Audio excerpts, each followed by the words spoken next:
morning. Good morning. Okay, I hear some energy. Is everybody glad that there was no snow? Yes, absolutely. Everybody's looking good? Everybody's got good energy levels? We're going to have a good meeting? Okay, so this is meeting number 280, and it's June, and it's 2018. And we just did the good morning. The next thing would be news items. Now, I'm going to have Rick come up, who's our program manager, and he's just going to do a quick little dog and pony, like real quick, on future meeting topics. We'll bring that up real quick here. Okay. Excellent. Can everybody hear me all right? Yes. I don't need the microphone for a few moments. So we've been working on what we're going to do for the rest of this year and into next year for the next program year. And this is kind of the outline of where we're at right now. And I just wanted to share that with you. You'll get it in the email today, I assume. I'd love to get your feedback. Oh, can't read back in Can you expand the... Zoom in. Start the presentation and then I'll finish out. So this month we're talking about mobile photos, photography, making better pictures. I'll be presenting that. We have summer break for 2 months. That's the next 2 months. And in the fall we're going to start by looking at iWork and talking about what's new in iWork and how to use iWork a little bit better. There's been a lot of changes over the last 3 years, so we'll kind of go over some of those. I think that'll be a lot of fun. I love iWork, so we'll be talking about that. Then in October, we're going to talk about all the OS upgrades. There was announced this week a lot of upgrades. We're not going to talk about those until October when they're released. But that'll be really exciting. We'll just kind of cover them briefly, answer questions, talk about how good and bad things are, etc. Then we'll talk about to-do apps, reminders, and other types of apps like that in November. Then December will be one of my favorite topics that I don't know if I'll present it or not, but I love to use videos at Christmas, over the holidays. They make great things with your grandkids and with kids in the family. So we're going to talk about how to make great videos, and we'll talk about videos in December, so you'll have them just in time to make great videos for Christmas and share with family. Then in January we'll talk about backups, how to create backups, how backup works, what some of the great backup apps. We talked about some of this before, but we'll hit it again. And then we'll talk about shiny new tech. I go to CES every year, and I thought it would be fun to talk about what's new in technology from CES. I've done a presentation like this before. I love to do this. There's amazing things going on in the world. We'll just talk about it. You're going to attach a movie camera to yourself so you walk Yes. around and take That's a photos? GoPro. I have a GoPro, so we may do that. And then March is going to be interesting because that's you. We want you to come and share your ideas, things that are new, things you've learned, and you'll get a few minutes. You don't have to do this. This is not a mandatory thing. But if you want to share ideas, this will be a chance to stand up, take 5 or 10 minutes, and talk about your thing, what it is you are passionate about or you want to share. And we'll do several of those in one meeting. And then April, that would be April. I got those in there twice. I just put in twice. So we'll work that out. And then May or June are still kind of up for debate, still working on those. But this is kind of what we're thinking. This is still not cast in concrete. Love to get your feedback. If you see something that's missing, or you want to tell me now, my email's on the next slide. You'll get that in your email. You can contact me, send me a note, tell me what you're thinking. I'd love to hear it. This is your club, and we want to talk about the things you care about. Brad, is the December thing with the movies, is that going to be all about iMovie?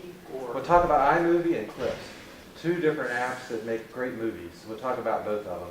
We won't be able to cover all the things that iMovie can do in one meeting, but we'll talk about some real simple things you can do.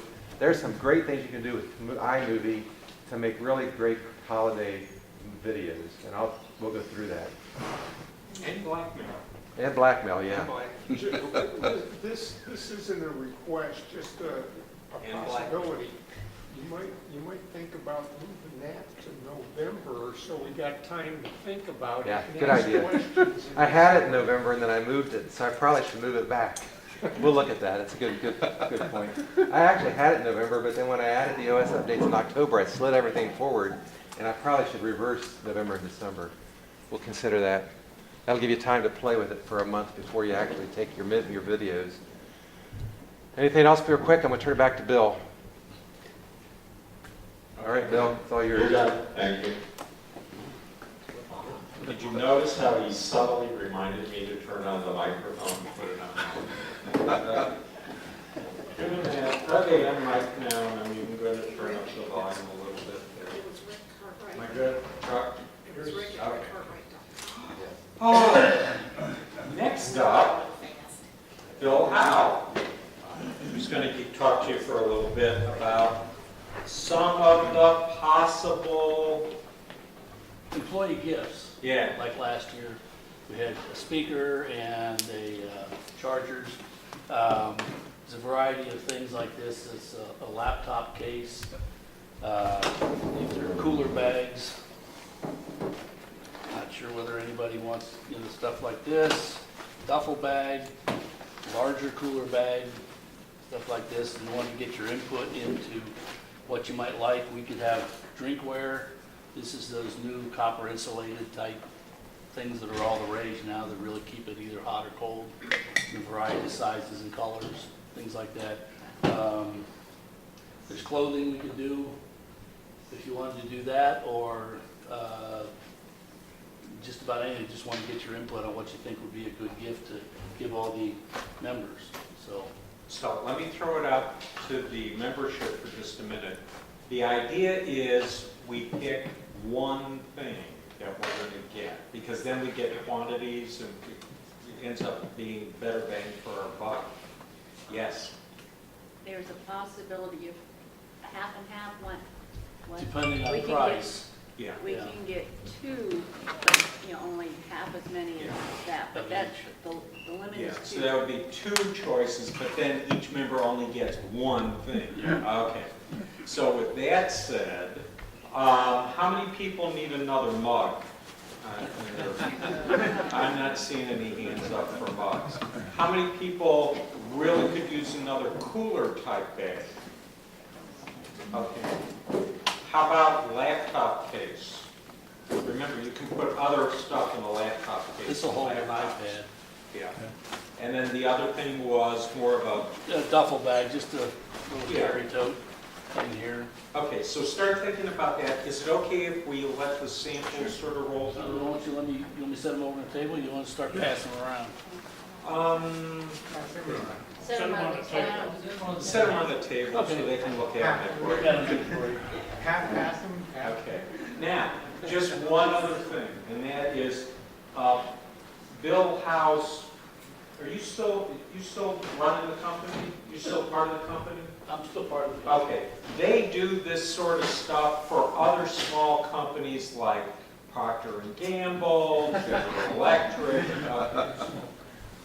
Bill isn't making any money off of it, so as a club member, he's providing some of his time and talent for us. Of course, we do pay for things. We buy the cost plus Yeah, the shipping. yeah. So sort of put all that in your head and then think about, do I need another mug? Would I like a cooler bag? Would I rather have something like a school book bag or something like a laptop bag or maybe a really small cooler bag? So just sort of, How are you gonna get it straight back? yeah, and then we want to get some feedback from the members. How and when? Yeah, except for Elton. Elton, we always shut down. Yeah, Yes. okay, I don't know if there are other options, but I started to say, how about adapters and stuff between the new technology and these silly little connectors and the older stuff? Adapters between, Okay. And Well, then USB. Bill knows what's available, so we'll factor that in. That gets into,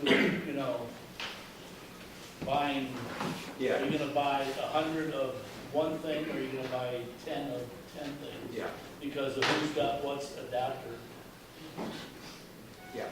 Okay, so anyway, keeping in mind those economic constraints, we want to do maximum use of our resources. I was at an American Economics Association conference recently, so if I start doing supply-demand curves, pray for me. Yes, tell us more.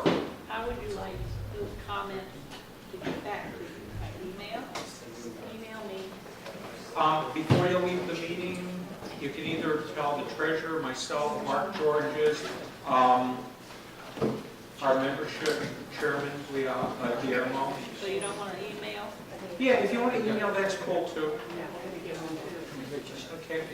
It's just, the thing is, you know, I was just reading Malcolm Gladwell, one of his books, Blink, about how we overthink decisions. So, you know, usually the first sort of feeling you have about something is usually the one you should go with. Could another option be to skip the whole thing, just not have these gifts, just keep the money in the treasury? We're trying to drain the treasury a little bit. It's at a level where we're not comfortable with how much money's in there.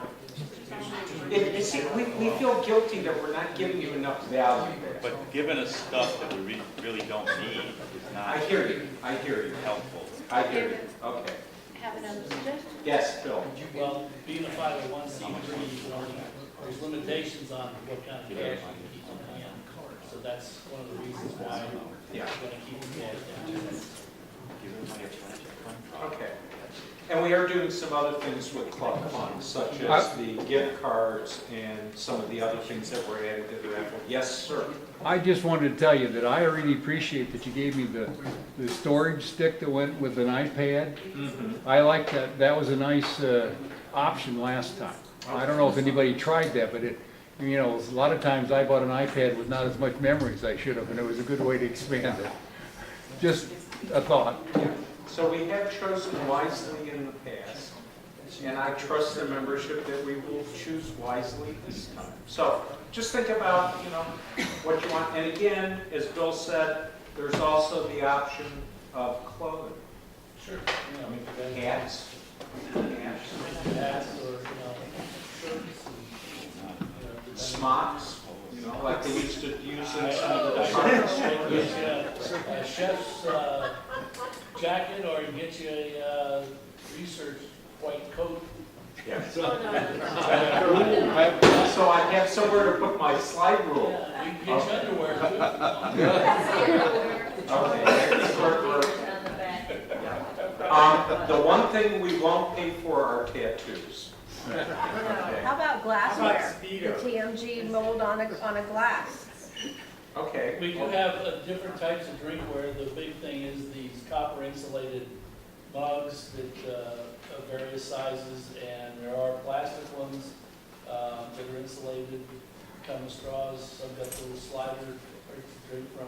You know, it's anything you can think of is available. Okay, Get so your names on it. the reason why Bill brought samples was to sort of spark some discussion. All right. Okay, so moving right along. News items. Does anybody have anything they want to share with the membership? Something that's new that they might have noticed, like, you know, the Worldwide Developer Conference that was last week. Anybody want to share anything about that? Monday. Was it? Okay, Monday. I was in San Antonio last week, so you know, yes. Article about eye control on your iPhone. Okay. It was apparently that feature is in the phone. It just has to be developed with some software. And there was a article was by a guy that was trying it out. There were 3 basic buttons that he could look at, and you blink and that activates that button. I thought was pretty exciting. Yeah. So there's all sorts of technologies. Okay, I'm doing an editorial here, so I'm on the soapbox. So, you know, take it with maybe a whole container of kosher salt. It seems to me Apple sort of lost their way there for a while.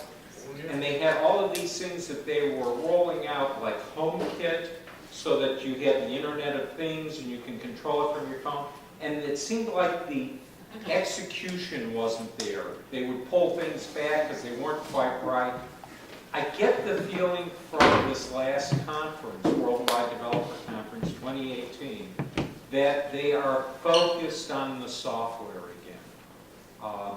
And they're looking at making sure that the interfaces are the way they should be. The things, when you press that button, it works.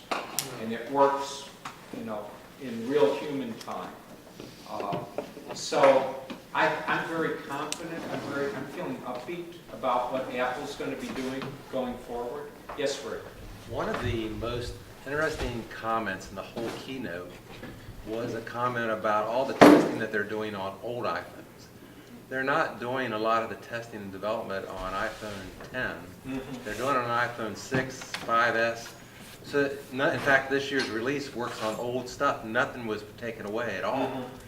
And I think it's because they're really focused on getting rid of that rumor that they make people have to upgrade. So I've already installed the beta, for example, and it's a lot faster. I want to try it on some old ones. I got an old phone I'm going to try it on because I want to see if it's as fast as they say it is on old hardware, which is going to be good news for a lot of people. And it doesn't seem like that's a big deal, but it really is. One of the most annoying things that I run into is a new tech feature, and when I'm at the customer's house and I'm showing it how it works, and all of a sudden I realize, oh, this is one of those internet things where you've got to have like FiOS, fiber optic internet, for it to work without it feeling slow and clunky. And too much of the stuff that's been developed over the past 2 or 3 years is, the millennials sitting in front of their top-end machine with the fastest internet that's available, and then they wonder why we're not overawed by this stuff because we're on a slower internet connection. We have an older machine, and it just is, the technical term, pokey-ass slow. That whole latency thing, when I press a button and then I go 1 potato, 2 potato, 3 potato, and then it does it, that's not what I'm looking for in terms of the devices that are going to make my life better. I'm looking for stuff, I press the button, it does it, and I go, cool, now I can go on to the next thing. So I think this is, they've had sort of an epiphany at Apple that, oh, hey, it's got to work well on the older devices too, the entire installed base of what's out there. Plus, the other thing that I thought was interesting is Apple just gave the newspaper article said it was a warning. Basically, they were just letting their suppliers know not to be producing as many iPhone parts, that they're going to reduce their orders by 20%, which says to me that maybe they understand that they've reached saturation with brand new devices, and you really need to be focusing on maintaining that customer satisfaction with older devices. People will be holding on to them longer than they have in the past. Okay, so that's what I got out of Worldwide Developer Conference. But then I'm jaded, and I go, oh, another new operating system. Mojave for the Macs, and then iOS 12 for the mobile devices, and then a new operating system for the iWatches, and a new operating system for iOS 5. WatchOS 5. He has one, I don't, so he knows what he's talking about, I don't. WatchOS 5, and I'm trying to remember with the Apple TVs. Don't they have on the same number, 12? Yeah, I think that's a version of 12 for iOS 12. Yeah. For the Apple TVs. Yes, Chuck. Was there any talk about an upgrade path, or you have to going to go through Sierra, the new Sierra, before you get the main one, or is it just kind of go jump up? You'll be able to go directly from Yosemite to Mojave. They've been pretty consistent with that since Yosemite and Mavericks, Yosemite, and El Capitan, that you can go directly to that newer one. sometimes, even though you can do it, you don't want to do it because of programs that you have. What I found is, let's say you're way back. Now, this would never happen in the real world, but you're on snow leopard. And you go, okay, my computer, my device can run the newer one. Sometimes it's better to go from that particular operating system to the next one and then update your apps and then go to the next one and update your apps. That way you don't lose data because sometimes they'll change how things are being saved and stored. I know it takes a lot more. It gets really boring when you're going Snow Leopard to Mavericks to Snow Leopard to Lion to Mountain Lion to, yeah, okay, you get the idea. That gets a little old and tedious, but sometimes that's the better way to do it. Okay. Anybody else have any news items they want to add? Throwing out there, going once, going twice. Okay, I'm going to say we're done with news then. So let's go back to, escape out of this. Keynote, quit. See.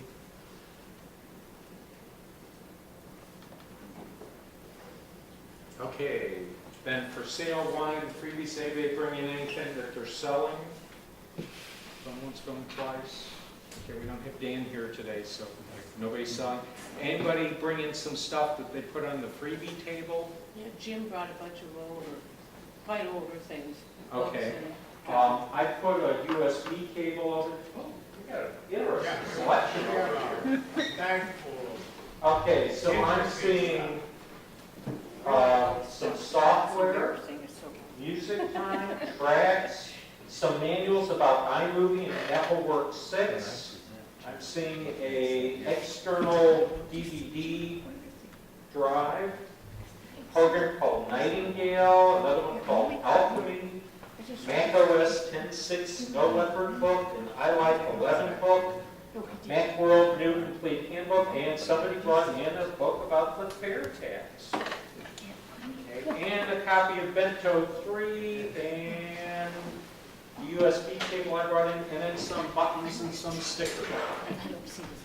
So at the break, if you're interested, go look at it. Oh, okay. I'm assuming all the stuff that was over there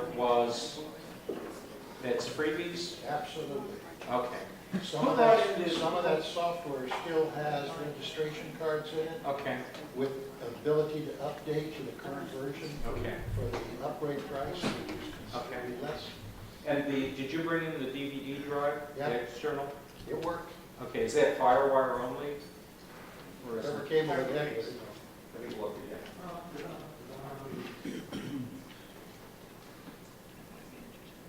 FireWire or USB? Cool. That means you can use it with newer devices. Okay. Is anybody looking for old stuff? Well, I always have to ask because sometimes 3.5 disc reader. you have USB.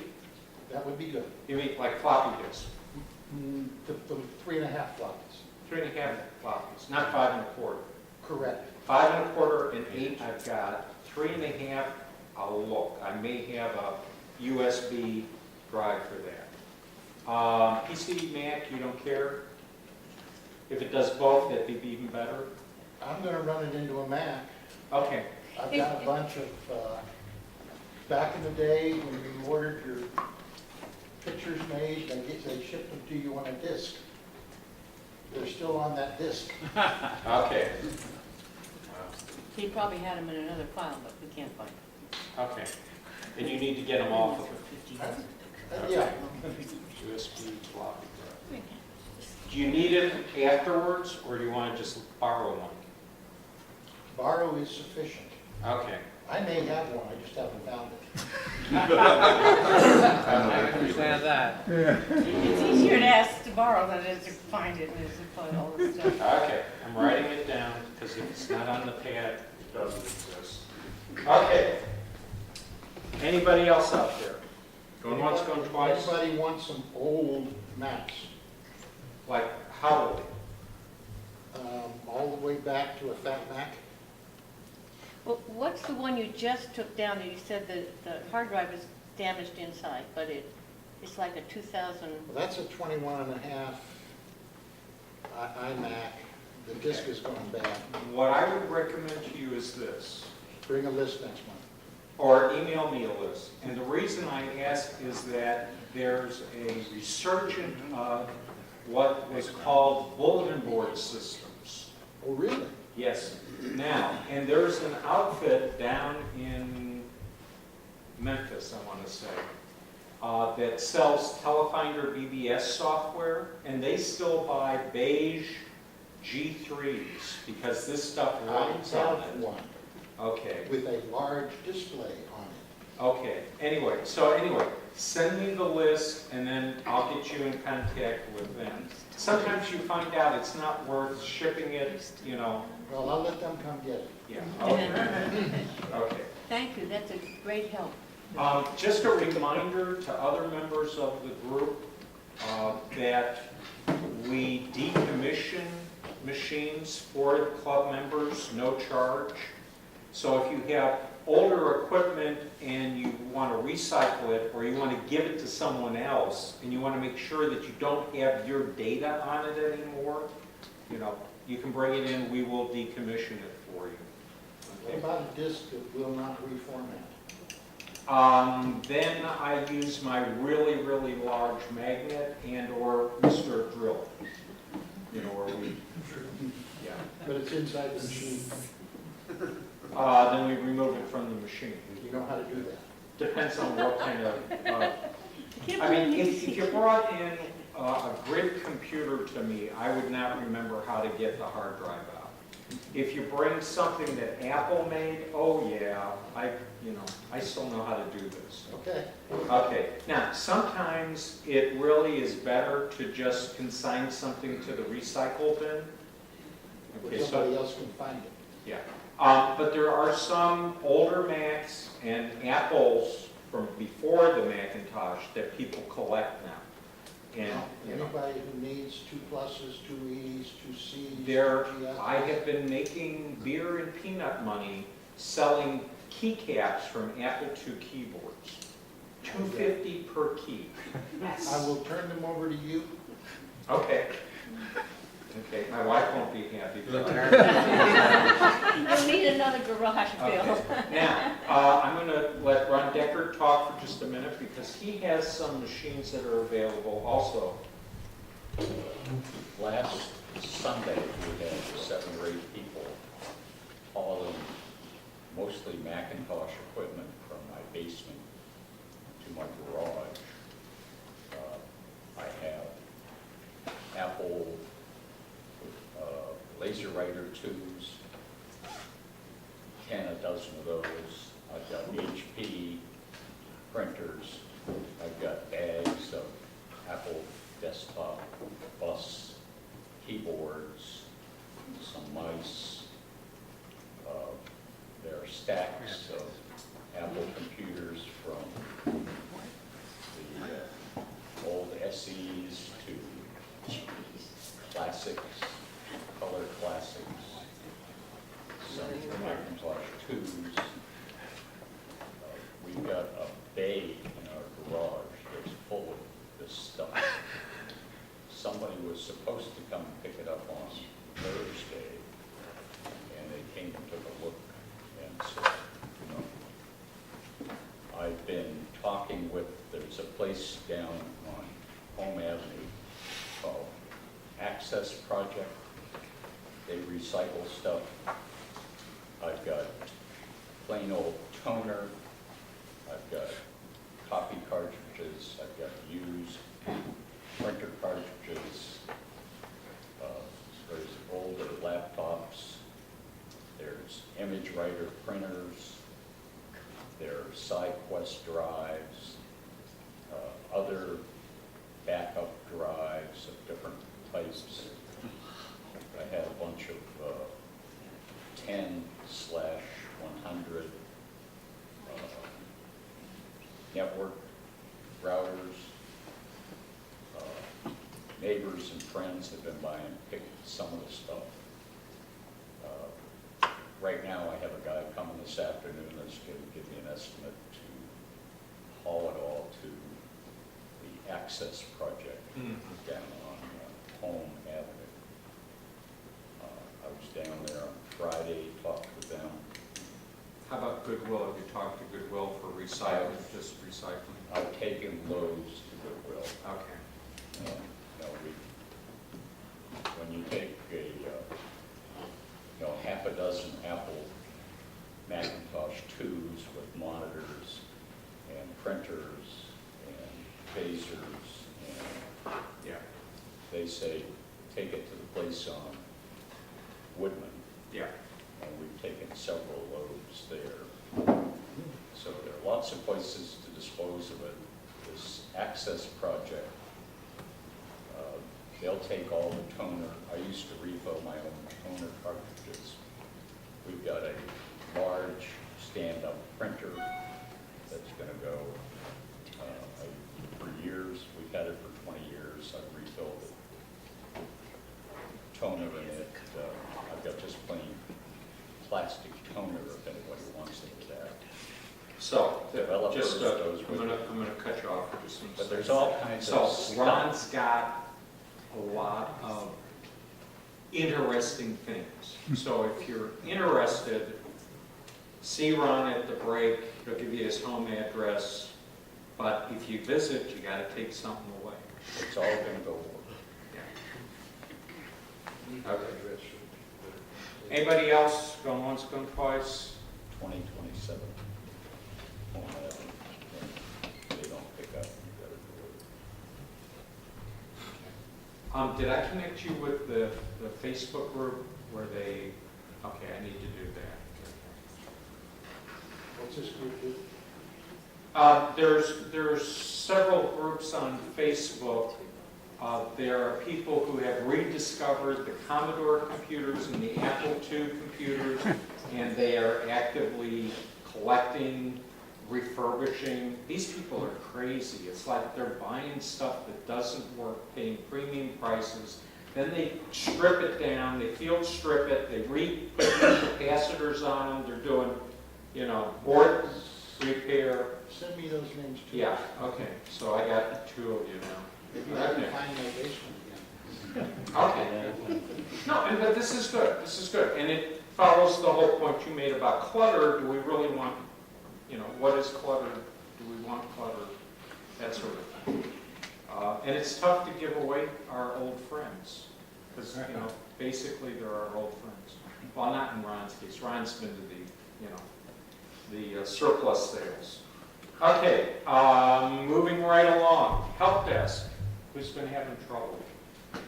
I am shocked, Ray. Ray's having problems. I'm going to go back to Elton first, because he's got a Jamaica shirt on. Were you in Jamaica? Yes, Oh, really? oh yeah, and all those Caribbean islands. And you were, she went with you? Yeah, she went with me, You went vacationing? vacationing with my wife. Oh, cool. Okay. Okay, let's get back to the point. Yeah. I just recently picked up a new MacBook Pro with a slide bar and so forth. And it's got the funny little connectors on the side, Yeah. none of which I have at home. Yeah. But I bought an adapter. But my question has to do with something a little bit differently. In my older machines, my old MacBook Pro, whenever I had financial documents or documents with Social Security number, birth date, and all that privacy information on it, I deleted it using Onyx. But I noticed when I opened Onyx up on my old computers, it said don't use this with a solid state drive. Correct. And voila, this is a solid state drive. Yeah. How do you do secure erase on a solid state drive? Okay. And you're running High Sierra. Trust me, Yeah, you're it- running it High came with Sierra. High Sierra. If you're doing that, let me get this out of the way. Okay, so I have this document and it's a copy. So if I would go up here and I would say, okay, let me throw it in the trash first. So I just moved it into the trash. So now I've got it in the trash.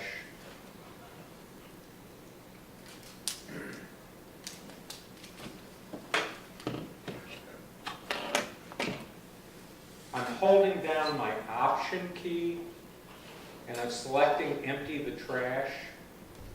If I'm not on a solid state drive, it will do that secure delete that's appropriate for a regular mechanical hard drive. If I'm on a solid state drive, it does the thing that is appropriate for a solid state drive with the new file format. And again, that's holding down your option key, going up to the Finder, and selecting empty trash. It doesn't say it's a secure trash, but it is. Go up to the Finder? Yeah, so you go, you put something in the trash. Right, Okay, you bring your pointer up to Finder, yeah, hold down your option key, and then select empty the trash. okay, very good. There is a difference between emptying the trash, holding the option key down, and just emptying the trash. And that will secure. That will do a secure delete that's appropriate for your storage device. Thank you. Okay, now remember, solid state drives have a finite number of read and writes that you can do to it. Electromechanical hard drives theoretically have an infinite number of reads and writes that can be done to them. Theoretically infinite. So you don't do a lot that way, using Correct. this approach. Correct. But then, you wouldn't, it's like, if it's just your cache files from a web browser, you wouldn't bother to do a secure delete on that. No, just privacy information, financial information, stuff Right. like that. The difference, as I understand it, and again, I got it, I've got High Sierra on the club laptop. I've only had it on for about 2 weeks, and one of those weeks I was down in San Antonio, not playing on the computer. But if I understand the process correctly, what it's doing is not just removing the file from the card catalog, if you will, but it's also doing some other magic to make sure that the actual file itself is overwritten. Overwritten, yeah, okay. Because that's the way Onyx did it for the older machine. Yes, Jim? You want to tell the guy right in front of you, he's dropped his wallet? You dropped your wallet. Thank you. And this is Brad Norman. Thank you. That's Jim from Lebanon. Okay, Ray, it's yours. On my iPhone, I'll just bring it up real quick. Wait a minute, now Siri wants to ask me a question. Come on, when you want it to work, it won't. Anyway, things like Wall Street Journal and Fox News and Kindle, and all during the day, I get maybe as many as 8 or 9 of these things a day, and it's constantly reminding me that something important came in and nonsense. Okay. How do I stop Do it? you consider them to be important? I don't. Okay, so he's talking about notifications. Notifications. If you go into settings and you do a search for notifications, there's all these different things you can do to turn off notifications from different apps and from different websites. Can I go into settings? Go into settings and do a search for notifications. And depending on your operating system, what you can do will vary. Okay. So you're probably running iOS 11. Yeah. Okay, so you're going to have more choices than if you're running iOS 9. If you're on a Macintosh, so Macintosh computer, all the way in your upper right-hand corner, you've got notifications. Okay? And one of the things that I sort of routinely do is I turn on Do Not Disturb. Because if I'm working, then I don't need it to tell me about stuff. But if you've got that up in the lower right-hand corner, if you click on that little wheel, it'll take you to settings where you can look at what notifications, what apps are allowed to give you notifications, and when you want them, when you don't want them. What I usually do is, rather than fiddle around with a special setting for this application or that website, I just turn on Do Not Disturb and leave it on. You know. Good idea. Okay.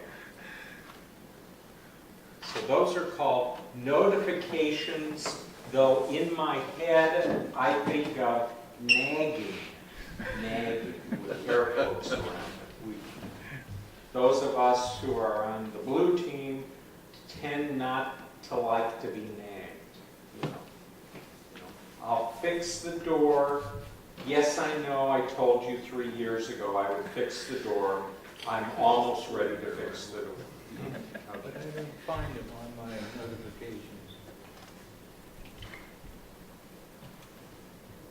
You would go into, like, which program is doing it? They're not there.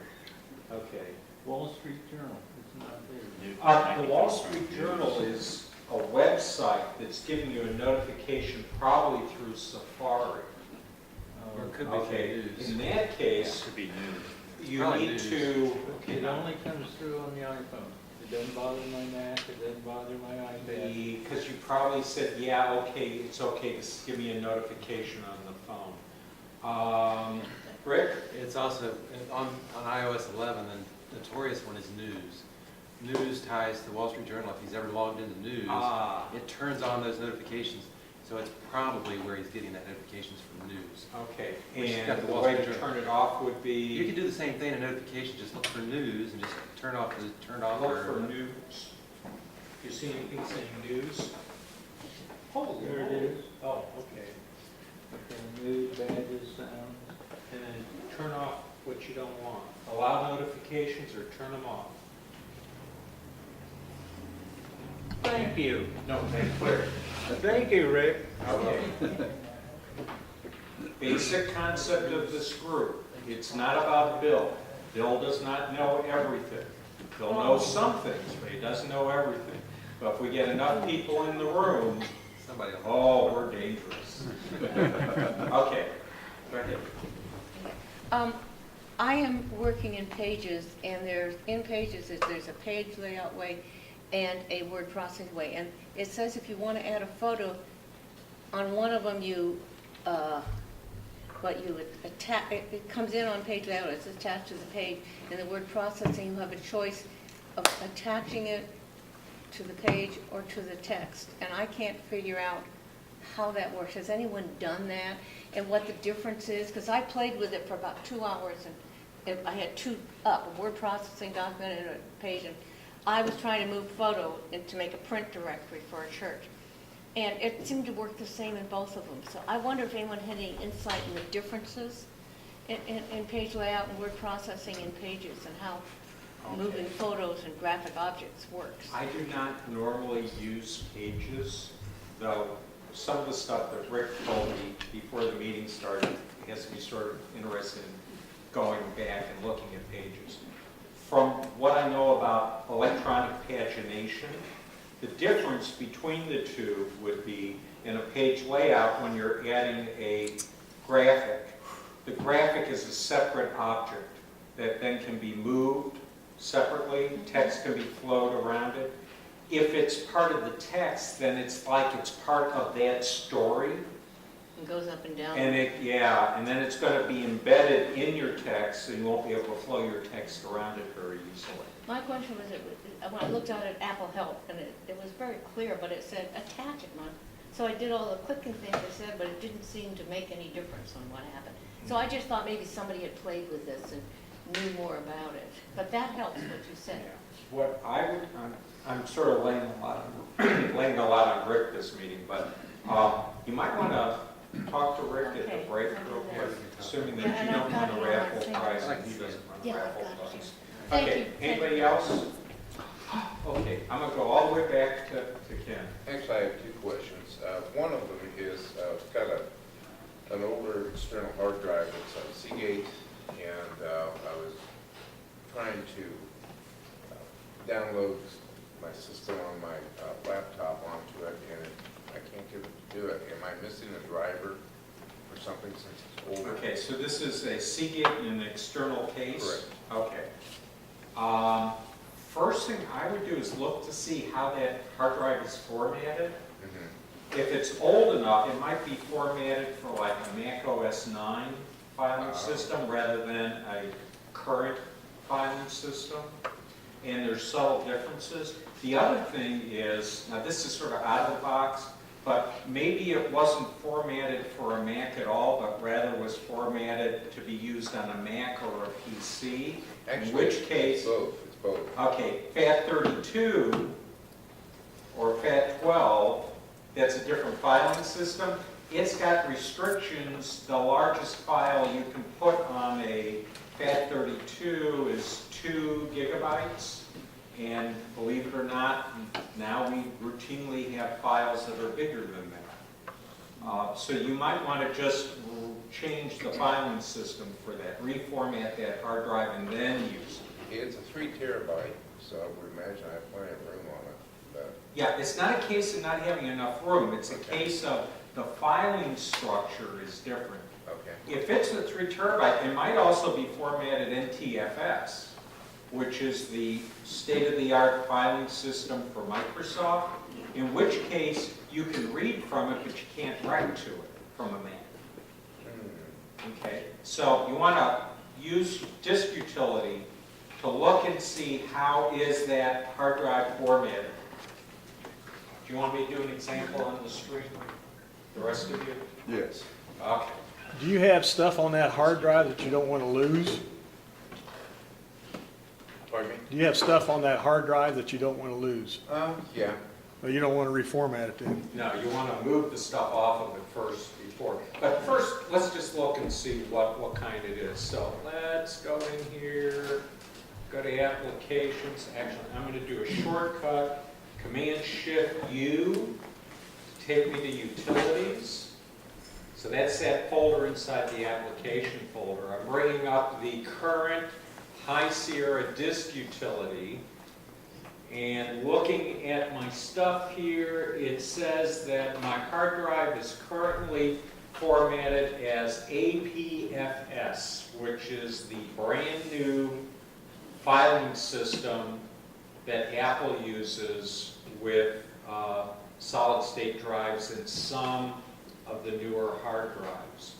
Other choices would be, if we were going to reformat this, NTFS, so if I'm a Windows 10 machine, typically you want those formatted NTFS. If I'm running Linux, I'd have the thing formatted as exFAT. And if I don't know what it's going to be used for, it's going to be data, but I don't know what kind of machine I'm going to be putting stuff on. A FAT32 is a nice common denominator for files that are 2 gig and under. Okay? Is he trying to start his computer from that external? Are you cloning or are you just copying files? Just copying files. Okay. I'm going to guess that it's formatted NTFS. It wasn't a Mac hard drive, right? It was just a 3 terabyte Seagate? Correct. Yeah, chances are they're shipping those out as formatted as NTFS. Okay, and I'm going to go to Kathy Toller. He had a second question. Oh, I'm sorry. Well, my other question is that when I would used to sync my phone with the, I think it was iTunes, the apps that were in the phone used to be mirrored in there, and you would be able to manipulate and delete them if you wanted. I can't find that anymore. Am I missing something? No, they changed it, and I think they boogered it up myself. That's what I'm thinking. Because the way I liked it was then, if I had more than one device, I didn't have to download the app every time. I could just, from my computer, put them onto the other device. So, yeah, they changed it. So, I'm with it. Their idea is you're always bringing them in fresh, and then you run into the problem I run into, which is I have really old devices because they like me and they don't die. And then, oh no, I'm just saying, you know, I've got old hardware and they just keep cranking. Well, when I go to the App Store and I want to put, for example, let's say Netflix, and I want to put it on an older iPad too, it tries to download the latest and greatest version of Netflix, which requires iOS 11. Well, this iPad is running maybe iOS 9, maybe? You know, so then you get the, oh, you can't put this app on this. Do you want to download the older one? And I go, yeah. And sometimes they don't have one that's old enough for the device anymore. In which case I have to go searching elsewhere on other websites to find old copies of apps. Okay, so no, it wasn't you. They moved the stuff around. All right, now I'm going to go to Kathy. Okay, the other night I was on my old iPad playing a game, and all of a sudden it locked up and it said application lock. When I finally unlocked it by giving the Apple ID and password, I found on my other iPad and my computer that it stated that they acknowledged a new iPad. And then the excuse was that something had happened on my iPhone. I hadn't touched my iPhone. All of a sudden, this thing locked up, and I don't know why. I don't have a clue. No, seriously. And this is the sort of stuff that's going on with all of these cloud services. You know, so all of these devices are connected, and you're supposed to have them all set up with your Apple ID. Okay. Well, I keep getting these messages on my Macs that, oh, you have a new iPad. Oh, you have a new this. Oh, you have a new that. And I go, no, they're not new. They're devices I already had. They were connected to iCloud before. And I've found that what I need to do to get some of the messages to go away, but not completely, is to use a web browser, log into iCloud, go to settings, and then look to see what devices it thinks are associated with that Apple ID. I did, and it didn't have anything new. It had all the ones that I had listed. But that's what bothered me, that somebody had gotten into it and had put something on my Apple ID, but it didn't look like it. No, I think it's more likely to be a case of where one of these servers that are supposed to talk to each other and maintain the Apple IDs and what devices and all the stuff you bought from iTunes and all that other wonderful stuff, hiccup. And it didn't know what it was doing, so it sent a message. Isn't it funny how stupid people can confuse such advanced computers? No, the people are not stupid. Let me just make sure I'm stating my position very clearly.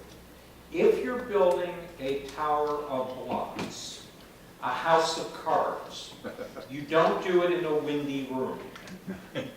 Okay, in other words, if you're building a structure that people are going to rely upon, you make sure that it is robust and versatile, and it's adaptive, and it's stable.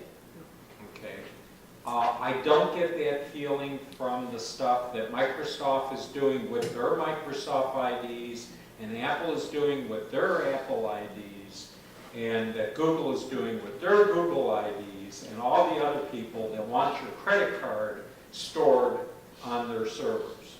Especially since I know in the background you have several national entities that are doing their best to find a way to get into all this data if they don't already have access to it. And see what I'm saying? You're setting yourself up, you're setting your customers up for failure. And that's not a good thing to do. Okay, Bill, I'm going to go to John Howell. you mentioned iCloud. Recently, I guess about 6 months, maybe a year ago, iCloud started encouraging you, or encouraging customers to take what you have on your display and desktop and putting it on the iCloud. Yep. And I made a mistake in doing that. Now I can't figure out how to stop it. And I assume the reason, A, they want to make money, and B, it's supposed to be a way that if something happens to your computer, you can go to the iCloud and recover it. Yeah. The rationale behind it is that when you start doing a word processing document or a presentation on your desktop machine or your laptop, you're going to continue to do that on your phone or your tablet. So they want to have what's called ubiquitous data, so you can access that stuff from whatever device. Well, the only way you can access that stuff from whatever device is if you have internet connectivity and the stuff is actually up here. Okay. I know, I feel like I'm doing having You wave. epiphany, type moment. Yeah, yes. I feel it. They are neglecting the whole concept of data security. Right. Okay. Yeah, I don't want to do this. Yeah. Now, there are other things that may push a company to going that way.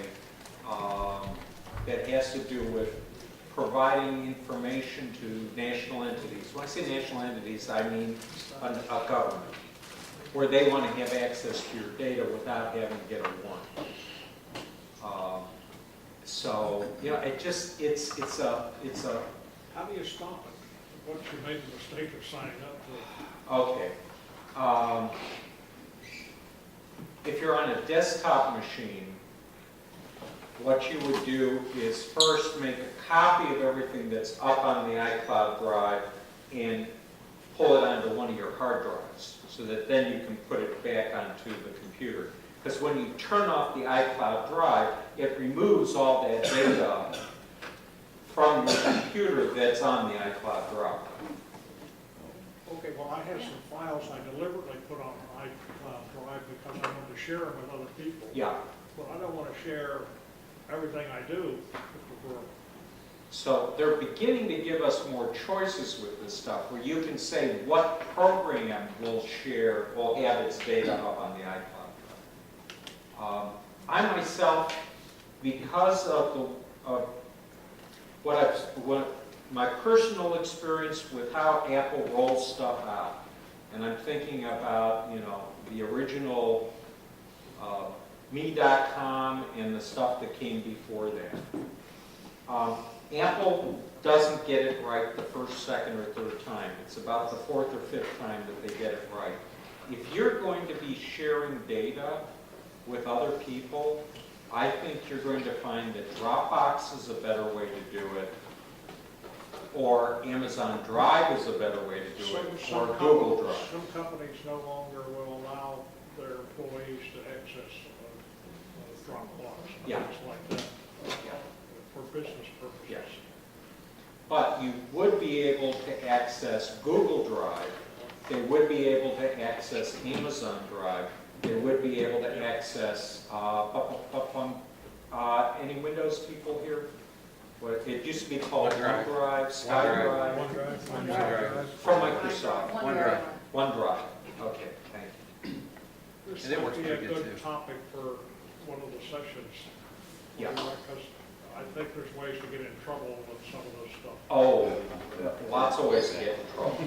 But you said there is a way, if you want to stop this thing, you have to, I don't know what all. You would go into, if we're talking about on a Mac laptop or desktop, you would go into settings, make sure, because this is High Sierra, so it may be slightly different. You'd go into System Preferences, and then you'd go over to where it says iCloud, and you'll notice that I do not have iCloud Drive turned on. I do not share my data with iCloud, via iCloud. Okay, but the default is, when you're setting this stuff up, it's like, oh, do you want to turn on this? Oh, do you want to turn on that? It's like you have to say no, refuse, as opposed to just hit the, yeah, fine, go ahead. Well, they keep sending me messages, you need more storage on iCloud Drive. So that says there's a financial reason. Yes, there is a financial aspect to it. Yes, there is. Well, there's another thing, on the iPhone too, I get a notification, you can't do, to have the iCloud, you have to have your phone on and so forth. Yeah. Can I just stop that? There are, we have to look at the settings and look at what you're doing. I think what you're talking about is the backup to the cloud of the phone. I guess so. Okay. Well, the default was using the iTunes app. In the past, you would back up your phone to your computer, because it would have a big hard drive. We didn't back up the stuff to the iCloud at all. Now, iCloud backups are different than iCloud Drive, and I really wish they would get like different names for these services that didn't have cloud in it. Yeah. Because it all gets conflated in the average person's head, and they have no idea what they're turning on and turning off. Okay. So think about it. You've got an iPhone, Yeah. and you take pictures. Yeah. Well, if you're doing iCloud backup, all of the pictures and your music and your other stuff is being stored up there, and you get only so much space free, and then they start to charge you for the space. So again, there's that financial incentive. But as far as I'm concerned, I don't want them to save it. Why? So I just turn it off. You want it backed up, Okay, why? because what happens if you accidentally drop your phone in the commode? Okay, and the phone is kaput. And all your pictures are on there. And all of your contacts and phone numbers, all of that's kaput. And then you buy another phone and you go, okay, now I've got to put in every single contact one by one, or restore it from a backup. Restore it from a backup, boom, you're back in operation. How would it know it's me? If I have a different Because you phone. log in with your Apple ID. Oh, I see. And then it looks to see what devices you have, and you say, yes, I want to restore this phone using the backup from that phone. Okay, so it's good now. Yes, It was bad a moment that's ago. the good part. Okay. No, there's things you want stored and there's things you don't want stored. Right. And the question is, how do you manage that? Yes. Yeah. So So, you don't want everything stored. Correct. so we run into one of these, I feel like I'm doing this direct sales course. We're talking about benefits and drawbacks, et cetera, et cetera. But you do a lot of this with your hands when you're taking the class, because we're supposed to interact. Backups are good. Okay. Backups are good, Okay. but it's weird you store the backup. To me, it makes more sense to have my phone backed up to my laptop or my iMac or desktop computer, because then when I want to restore stuff, all I got to do is plug a cable into the phone and a cable into where the backup is, and boom, we're done. So how do I change that? Just, That would be a setting on your phone okay. Set it. and a setting on your iMac. Now, there's a thing called tethering. It means you plug the cable into your Yep. phone and you Yeah. plug the other end into your computer. So if I had a phone plugged in, I'd bring up I'd bring up iTunes, and one of the things that would show me on the screen for that device is, where am I backing up? Am I backing up to the cloud, or am I backing up to this computer? And the preferred method, I think, is backing up to your computer. Okay. Can you use your password, what you're using for backup to your computer? They don't make it easy. You got to do some terminal magic to get it to. Too sophisticated for Yeah. average. Yes, Bill? When you're backing up your iPhone to your computer, it copies everything on your phone or iPad. if you're backing up to the cloud, it doesn't back up everything, it just backs up your personal stuff. I didn't know that. That's true. No, he's correct. I had to go to Sprint, they wiped my phone, Yeah, which will never happen again on this planet Earth, yes. my phone. But I had backed it up on my Mac. Yeah. That I had, which was at work, so I had to go overnight, so I downloaded the iCloud backup. I got contacts and stuff, but it still had the generic whatever, the generic screens, not my own pretty stuff. So when I plugged it in at work and said restore it, 5 minutes later I had my screen, my icons, everything, all my messages. It's So always no. best to back it up to an iMac or a dedicated laptop, a Macintosh computer, because it does not, for the iCloud, I think it's due to mostly space, because they figure a lot of the stuff that they don't back up to the cloud, you can reinstall. Yeah. But who wants to reinstall it? Just one other little thing that, for people who have an Apple iPhone, but they have a Windows 10 PC, you can put iTunes on that machine and you can back up your phone to your Windows PC. Yeah, well, they'll never. You can also do iCloud and have your desktop from your PC up. Bill's 10 after. Where are we for time? Oh, running right over. Okay, we're going to finish up with you real quick. Okay, I have a quick question about software update, but on this subject, I upgraded to an iPhone 7 a couple months ago, and they just went ahead and did something with iCloud. I didn't have anything on iCloud before that because you helped me set up, and when I plug this in now, it does automatically download my photos, but I don't think it syncs my contacts to my laptop. So I have no idea what I have on, if I have something on the cloud now or not.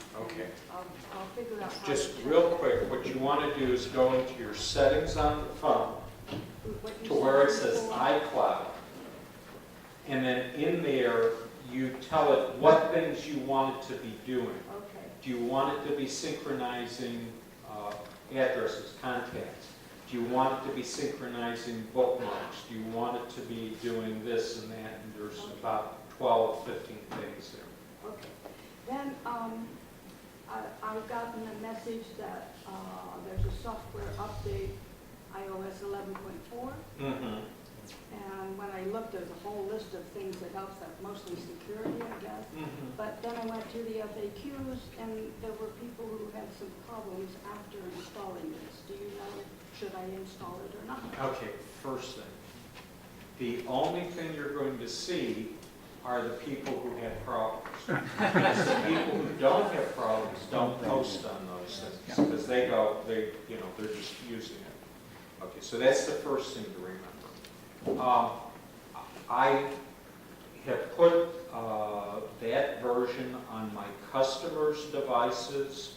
I found that not only was there some security reasons for doing it, but they seem to be getting better battery usage than they were before.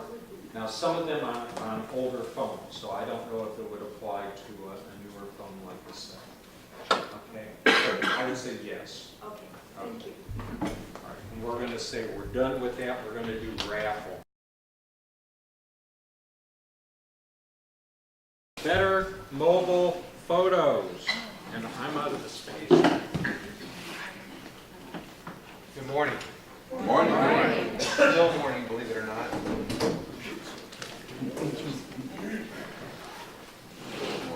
So I will use the microphone for this. I tend to talk soft, they tell me, so. Find the on switch here. Oh, and the on switch is the thing on the top. There we go. 1, 2. Is that better? All right. So there's always a danger when you talk to people about how to take pictures because everybody's a picture-taking expert. So I'm going to try to cover this and give you some tips on using your iPhone to take pictures. And hopefully you find some of it useful. If some of it's repeat things you already know, I'm sorry. but we'll cover a few basics and try to get through this as fast as we can. So I love to take pictures. It's one of my passions in life. I love to take pictures with my iPhone. I love to take pictures with my camera.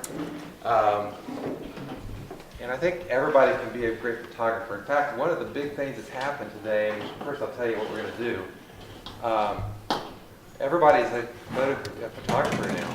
So this is me with my big camera, but everybody's got a mobile phone with them, and everybody's becoming a photographer. That's one of the major trends today. So we're going to talk about trends.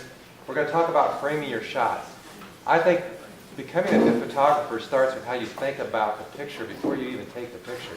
It has nothing to do with the technology, nothing to do with, what kind of phone you use, what version of the phone you use.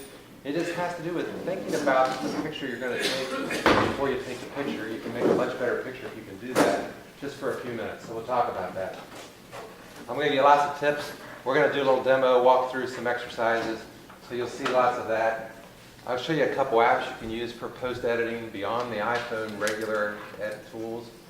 So we'll walk through that, and then we'll see how much time is left. All right, everybody ready? So the first thing I wanted to show you was something from iOS 12. So I'm going to let off the reservation here. Oh, I got to get to the other side.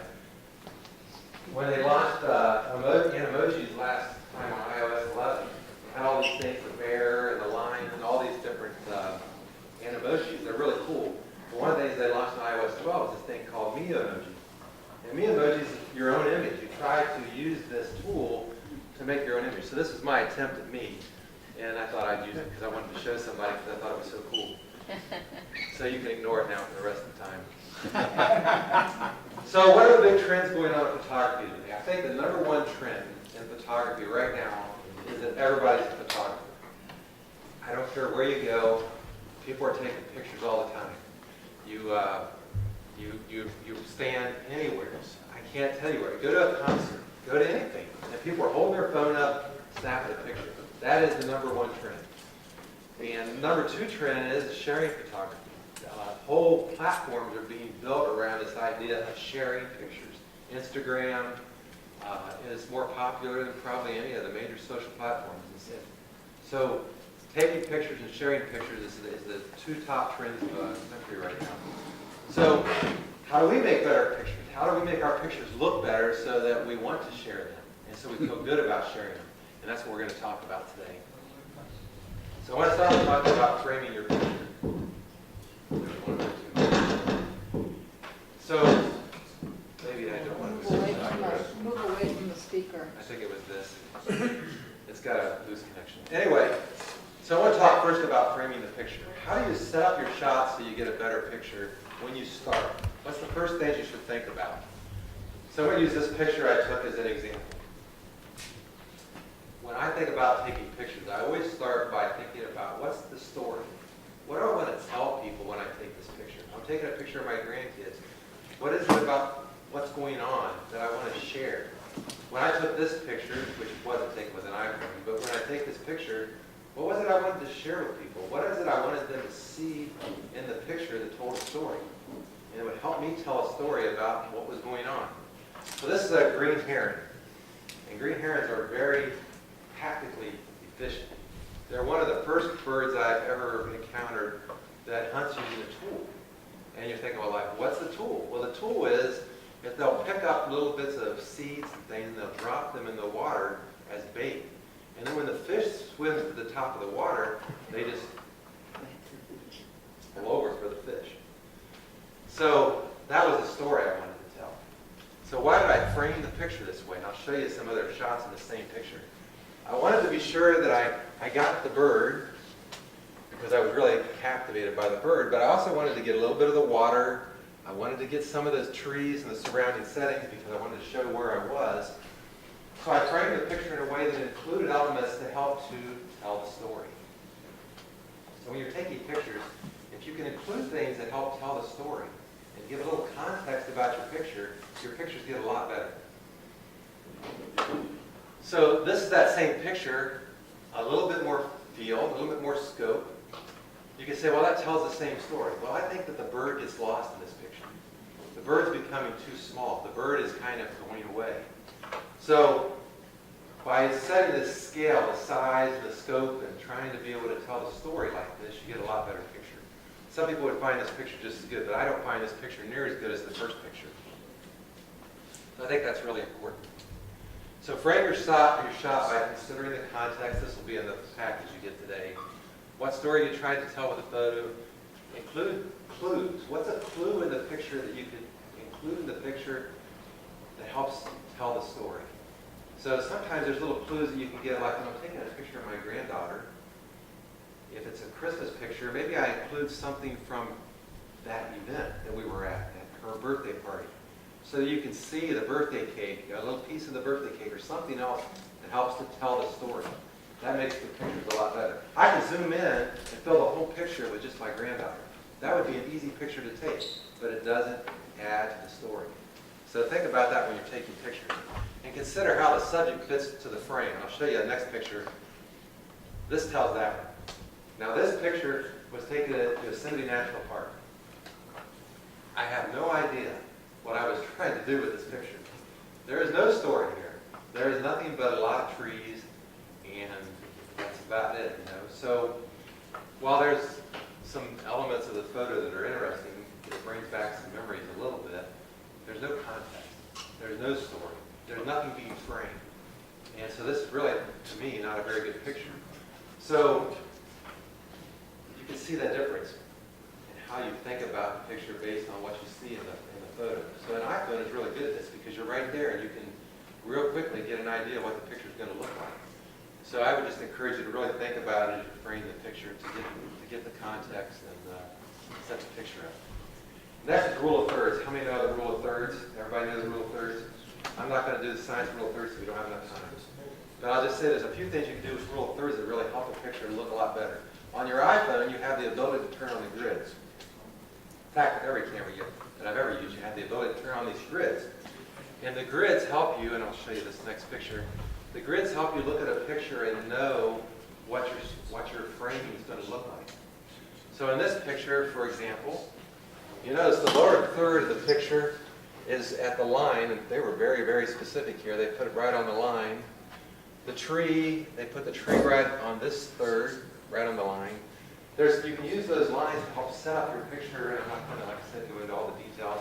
There's a Wikipedia entry in the presentation. When you get it, you can go there and read all the details if you don't understand or have not learned about the rule of thirds. But the rule of thirds will help you take much better pictures. In my picture earlier, you can see what I did the original picture to get to the final picture, looking at the rule of thirds. I set the water up right about at the bottom third. I use those trees there to be the third and 2/3 where they intersect. So you kind of get a feel for how I set that shot up as I took it.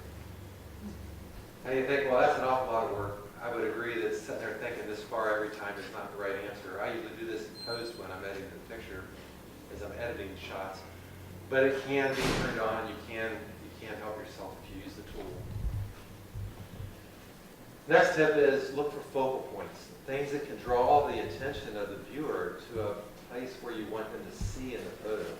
When you look at this picture, where does your eyes naturally go? They go to the railroad tracks, often the horizon. This is a common technique by really good photographers, much better than me, to try to bring the eyes of the viewer to some spot in the photography. And points, lines, they do that to people that are looking for photography. This is an iPhone photograph I took at Lake Champlain in Burlington, Vermont. It was dusk. It was very dark. I can't even believe this picture came out. I've actually printed this picture in about a 30-inch by 24-inch picture hanging on the wall in my bedroom. And it's not as big as it is here, but it's a big picture, and it looks beautiful. The iPhone can take amazing pictures. But again, you see the framing, you can see the law of thirds, how I used it in the picture to make the picture look like you saw all the elements of the picture. The boat made the picture. I could have taken the picture without the boat. In fact, I had one without the boat, but it's not near as good as the picture with the boat. It's a little bit grainy because of the time of day, but it was good enough that I was able to make it into a really big picture, and it's just gorgeous. Okay, some iPhone tricks. I'm going to try to do a few demos and Some things I won't demonstrate for the sake of time, but some things I'll try to demonstrate. First of all, you need to know that there's a settings area, and this is on iOS 11, where you control the settings of your phone. I'm going to refer to this a few times. I'm not going to walk back to it. But if you go into settings, camera, there's a screen. You go to the next screen. This is the first two screens that are really important. Preserve setting is so that when you take a picture, it always comes back to the same settings. I usually leave that on. I'll show you why in a few minutes. And then formats, you can change all your formats. I use the highest settings because I like to get lots of detail. I usually leave auto HDR off. I'll talk about HDR in a few minutes. This will be in the presentation when you get it if you want to know how mine's set up. Okay, the number one biggest kept secret on the iPhone is live photos. I'm going to use live photos all the time. You even know what it is. It's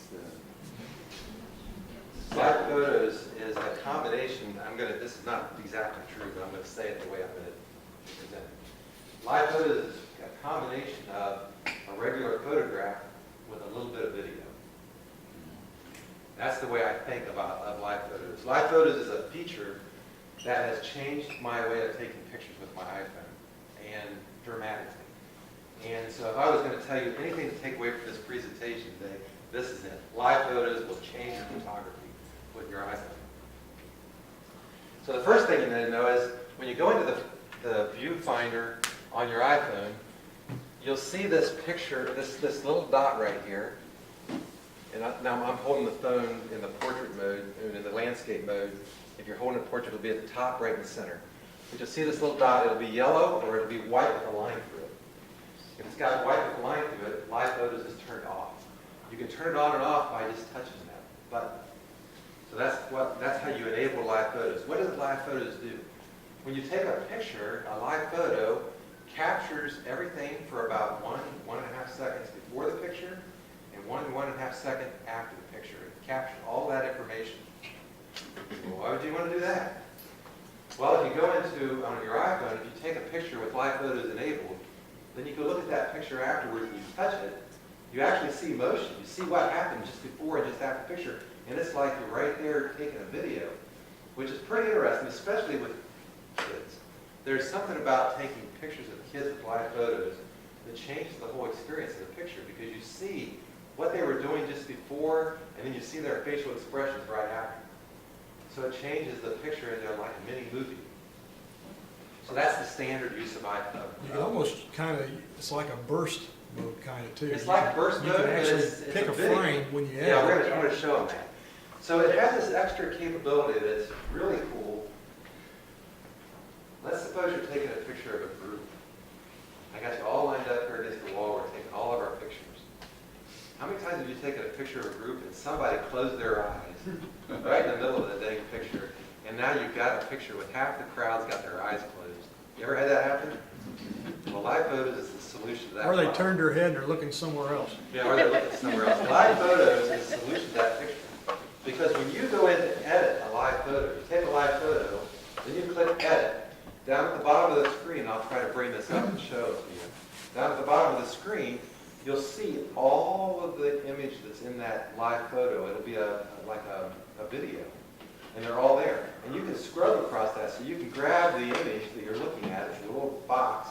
You can grab it and drag it back and forth across the image.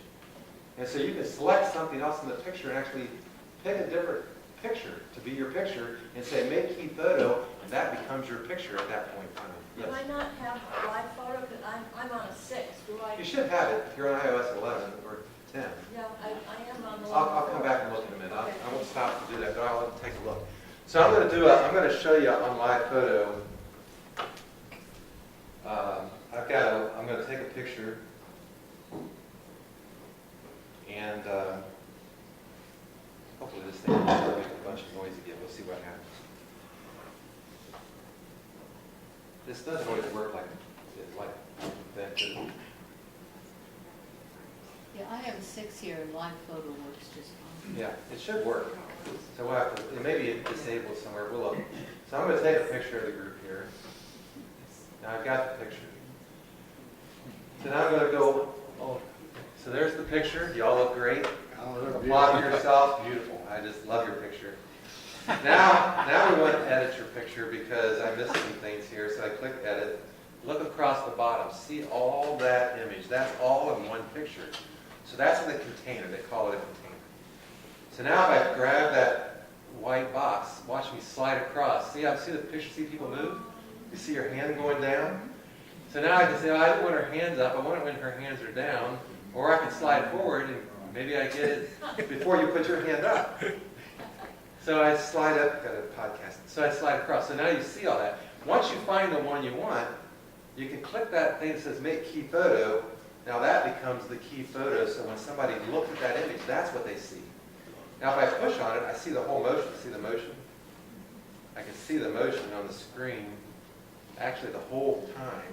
Or because mine has touch, force touch. So you may not have that. If you don't, you just push and hold it and it'll show it.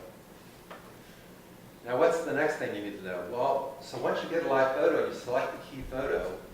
If you want to use the key photo but you don't want all this other stuff, you can click on, up at the top of the screen, click done, you get out of the edit mode.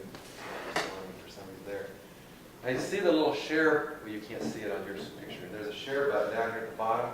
Got the up arrow out of the box. You click that share sheet button.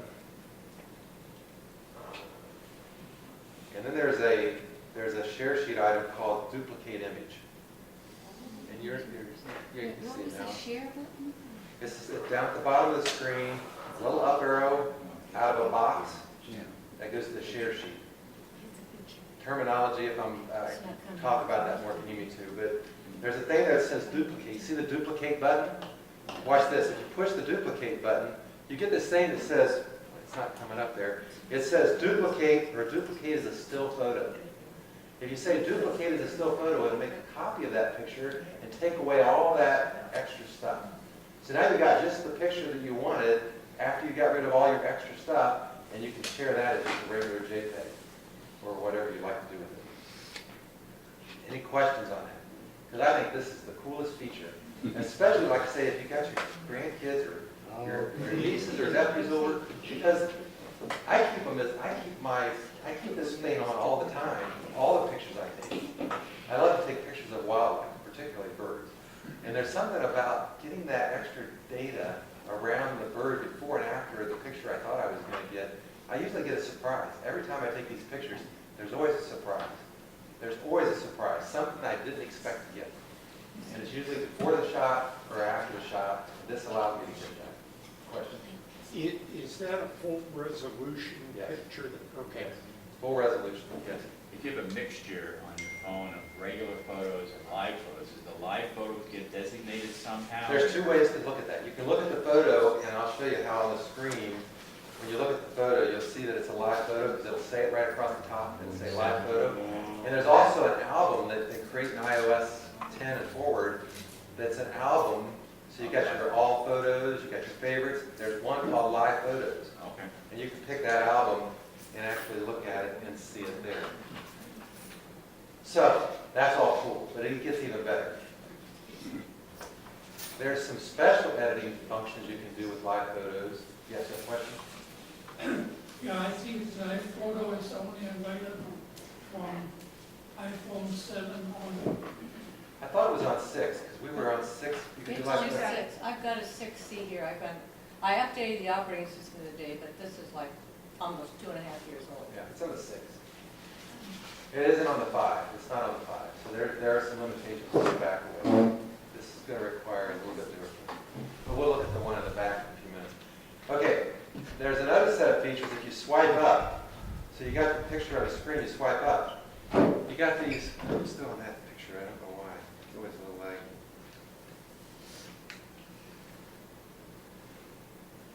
When you swipe up on a live photo, you get some extra edit functions that are kind of unique. It's not going to show it. Well, I'm going to tell you about it. I'll show you. I can show you here. You swipe up, you get 4 extra edit functions you can do that are really cool. And they allow you to do something else with the live photo and convert it into a special type of image.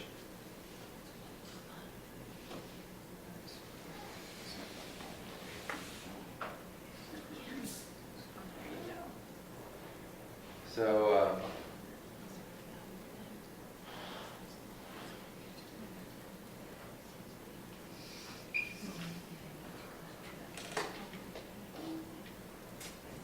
we're having all kinds of video issues here.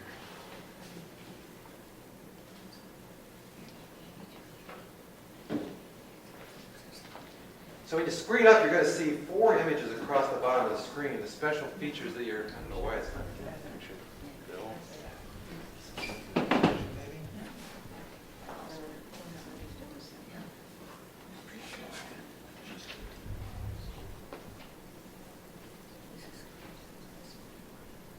Well, I'll talk about it for a minute, then maybe it'll come up in a minute.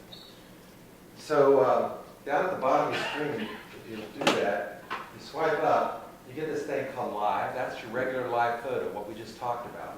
But if you scroll across, there's one called a loop. So it'll take that image and make it into a loop. So let's say, for example, you take a picture of somebody that is doing something, you just want it to loop around and do that over and over and over again, basically making a movie that just repeats over and over again. Make a loop, it turns it into a loop movie. It just makes a movie that loops over and over and over again. The next thing you've got on the screen after the loop, I'm going to show you one of these as soon as I get the screen to work. The next one that you have on the screen after the loop is the bounce. So it just shows it kind of like repeating that event in a quick pattern, not a loop, but just a boom, boom, boom pattern. And the last one is long exposure. You can turn it into a long exposure picture, which is really cool too. And that's the one I want to show you as soon as I get this to work. I'm going to pull it up on the other eye so I can see better results. Any questions so far? How did you get to make a loop again? It's at the bottom of the screen. You scroll up. I'll show you on mine. You had to win them. You had to win them. There's a lot of We've been sitting here doing this. Magic fingers over there. Thank you. The bottom of the picture on the little screen. I think there's something.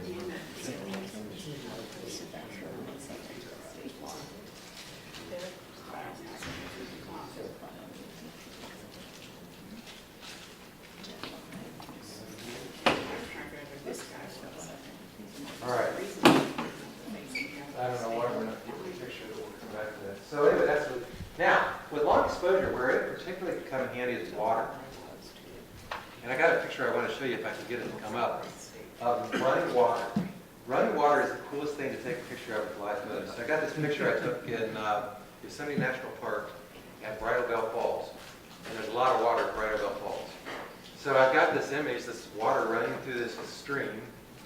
And I snapped the picture using live photos, and if you push on the button, you see the water running. It's pretty cool, it's interesting. But if you turn on live photos, it does something entirely different with the photo. I don't know how many of you have had experience with long exposure photography, but this just does it right on your iPhone, and it makes beautiful pictures. So as soon as the projector comes up, we will show you here.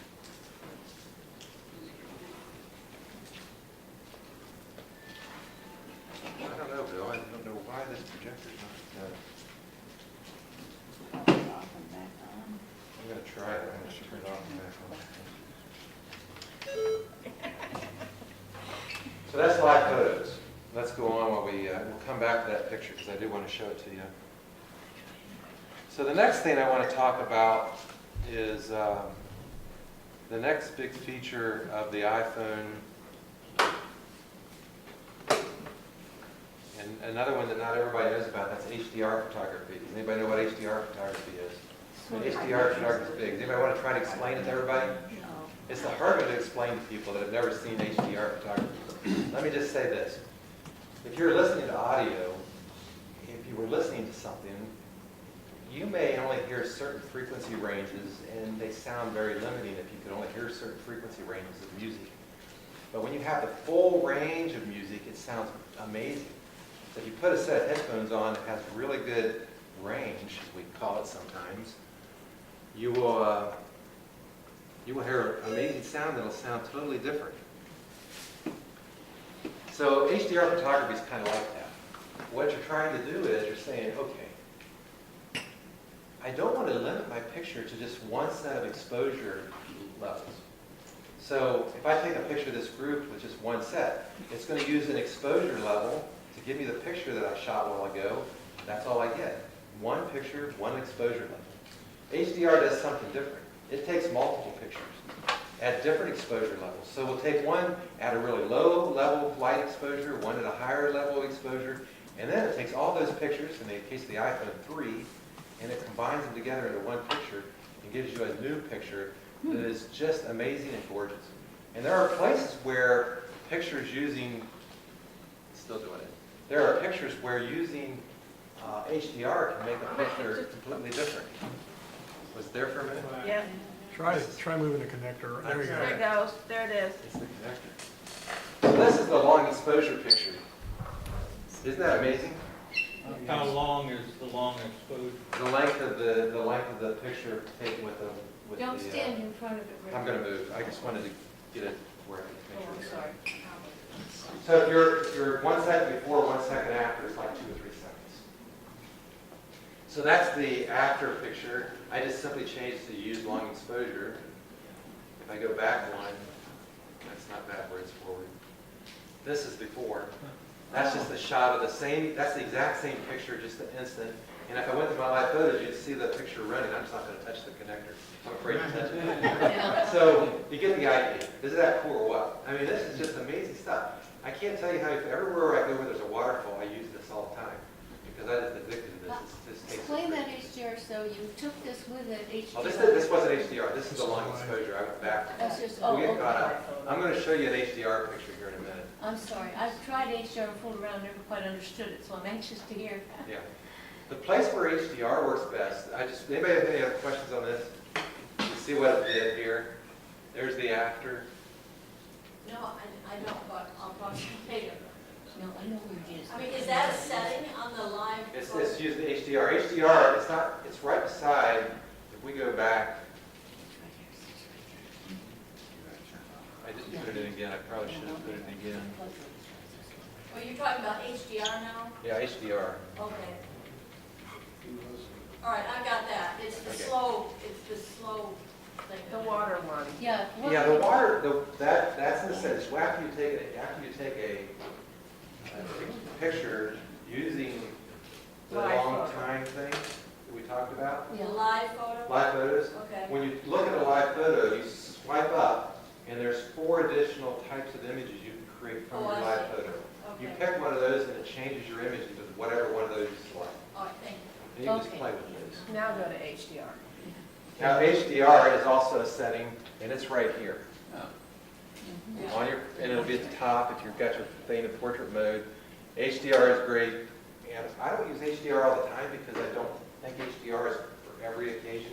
I'm going to show you a picture someplace I used it where you can see what it did to the picture. I wouldn't say that it's a better picture because of HDR. But in a room where you're taking a picture with lighting, it's kind of funny. Like this room, HDR can help to make the picture better because it changes the dynamic range so you get everything that's blowing out by all the light when the curtains are open and the light shines through. Okay, HDR. This picture was taken without HDR. This is a standard picture with the iPhone. I took this picture north of Piqua one Saturday morning. I just finished the gym and the sun was coming up, and I just started taking pictures of sunrise. And so I took this picture. Then I took a picture with HDR turned on. That's the next picture. Totally changed the picture. I mean, it just changed the lighting completely because of what it does with the lighting. Now, is this a perfect place for HDR? No, it's not. But it gives you an idea of some of the things HDR can do. I would just encourage you to experiment with HDR, but it's particularly useful when you're having problems with a lot of washouts. Your pictures have got lots of, things are getting hidden because they're washed out by all the light.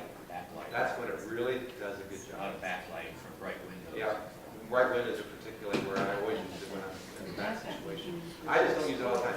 You can turn your phone on to auto HDR, and the phone will try to figure out when it should use HDR. I just don't trust the phone to do that. I want to be in control of it. So I turn it off, and I go in and turn it on when I know I want to use it. That's the way I use it. You can use it any way you like. But, burst mode. We mentioned it a little bit ago. Burst mode, we're running out of time. Burst mode is really incredible because burst mode allows you to take lots of pictures really fast. I mean, you can take a lot of pictures. This is a baseball game. I was in Cincinnati, and I wanted to take a picture of the pitcher pitching, but I didn't know what I wanted in the picture. So rather than use anything else, I just turned on burst mode. How do you use burst mode? You just simply push the button and hold it. And it'll snap off the picture about every 100 milliseconds and capture all those pictures. And then you'll end up with about 30, 40, 50 pictures. And if you go into edit, you'll be able to see all those pictures. And you can step through it. You can select which one you want to use. But in this case, and I would probably try to pull it up, but I'm afraid to. You pull it up, and you can scroll across, and you can see the pitcher go through the whole wind-up motion and deliver the pitch. This was Chapman when he was there, and he was throwing a 100-mile-an-hour fastball. So it's one of my favorite pictures of all time, and I love how it came out. But you can see down at the bottom, these are all the pictures that were taken in the burst mode. It looks a lot like what we saw earlier. So here's all the pictures in the burst mode. You can slide across here and select which one you want to make as your picture. And then the phone will ask you when you select one, say, do you want to keep all of them or just this one? Because if you do a lot of burst modes, you can keep lots of pictures. It'll take 1,000 pictures before it stops. So if you just punch down that button, it'll just keep taking pictures, and you can get a lot of pictures. But burst mode is great for wildlife. It's great for situations where you have a lot of action, like a picture, because you get a lot of information real fast. I'm going to hit this one real fast, and we're going to try to wind it up. Autofocus lock and auto exposure lock. So sometimes you're in a room, let's try to set up a situation. You've got a bunch of flowers in front of you, and you want to take a picture of this flower bouquet. But when you start to take the picture, you notice that the phone is focusing on something that's off to the right instead of focusing at the right spot on the flower where the picture is you really want. Well, autofocus lock and auto exposure lock allows you to solve that problem by telling the phone what do you want to focus on and where do you want to set the autofocus levels and freeze it there no matter what. So what you do is you take the phone, you pull the image up, and instead of just tapping the picture, you tap and hold it for a second, and then you'll see this thing light up across the screen that says AF, and say that right there, AF, AE lock. That means it's locked the focus, locked the exposure levels, and no matter what you point at, it's going to use those focus levels.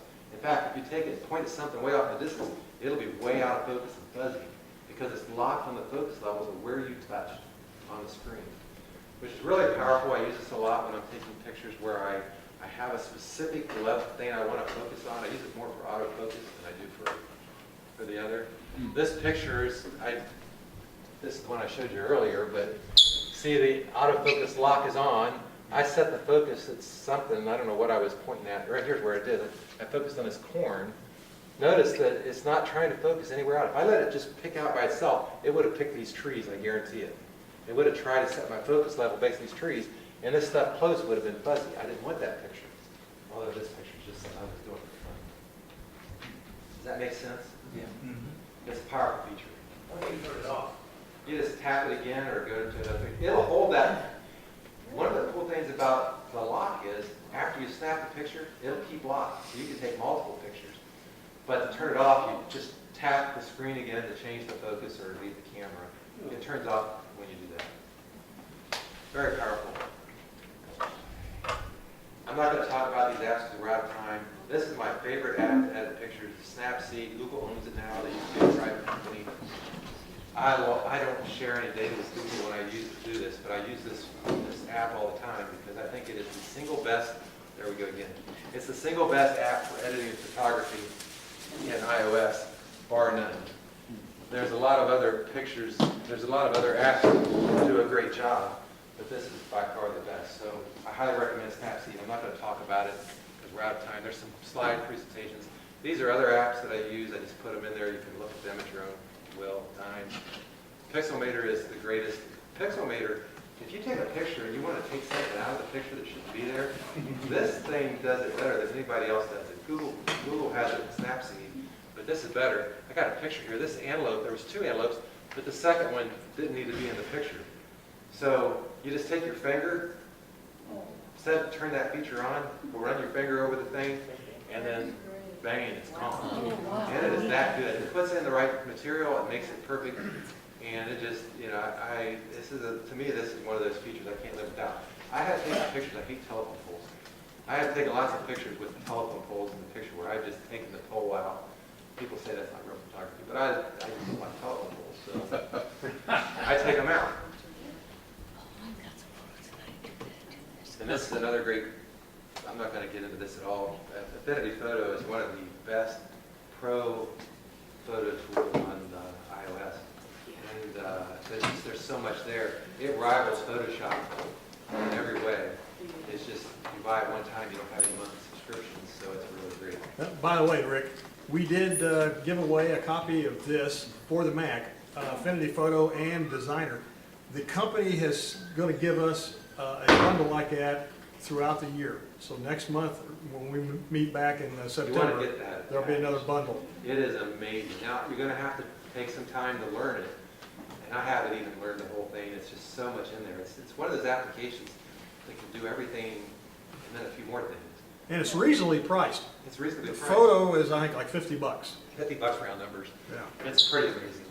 So I highly recommend it if you're seriously into editing photographs. You can do the basic stuff with Snapseed.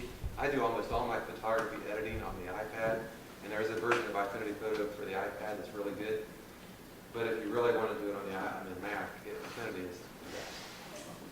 I have these trimmers, Essential, and whenever I take a picture, it's blurry.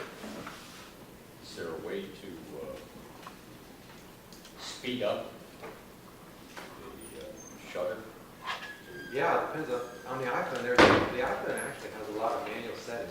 You can go in on the iPhone, and I can send you some apps to use. There's apps that take pictures using a little manual control. You can set the ISO, the shutter speed. You can totally manual control. These are apps that are on the App Store, and you can control all the settings. One of them's called Optimus something or the other. I got it up. I can look when we're done here. But it controls everything manually. So if you want to play with manual controls on the iPhone, I don't do it every shot because it's a lot of work and it's not real easy to do, but you can do it. You can also set the depth of things, which is really amazing. And it shoot RAW too, so you can do it RAW and you can pull it into your editing tools and edit RAW. So it's pretty good. Yeah. Could you use iPhoto to get this small burst and take the photo you want? It might work for him, but if he's having a problem, is it your iPhone that's shooting your fuzzy pictures? No, people say, take a picture of us, and I'll do that, and they look at it, and, you know, I'm using somebody else's phone. Yeah, I don't know. It never is usable. You never know what you're going to get when you grab somebody's phone. What he's looking for, the image stabilization? Yeah, Is that a part of maybe. something? It definitely can happen. The iPhone 7 has optical image stabilization on the normal lens. The 8 has it on only the, and then the 10 has it on both lenses. But when you have an optically stabilized picture, they try to do it digitally when they can't do it optically, but it definitely can move. That could be a big problem, but it's hard to solve. Would you recommend software? I have many situations where, let's say I took a picture of you, but everything in the background I want gone so I can put you out in the forest. What can I use to crop you out? And Affinity does that. Affinity automatically does a lot of that. but there's nothing in a, I'm assuming, less expensive. You might try doing it with Snapseed. Snapseed's free. You might play with it a little bit. I haven't tried doing that with Snapseed. I've done a lot of other things with Snapseed. It has a great portrait editing mode where it selects the face and do all kinds of cool things. I have a demo I was going to show of that, but it's Snapseed will do a lot of amazing things. I've got Snapseed, but usually I go into my old Elements.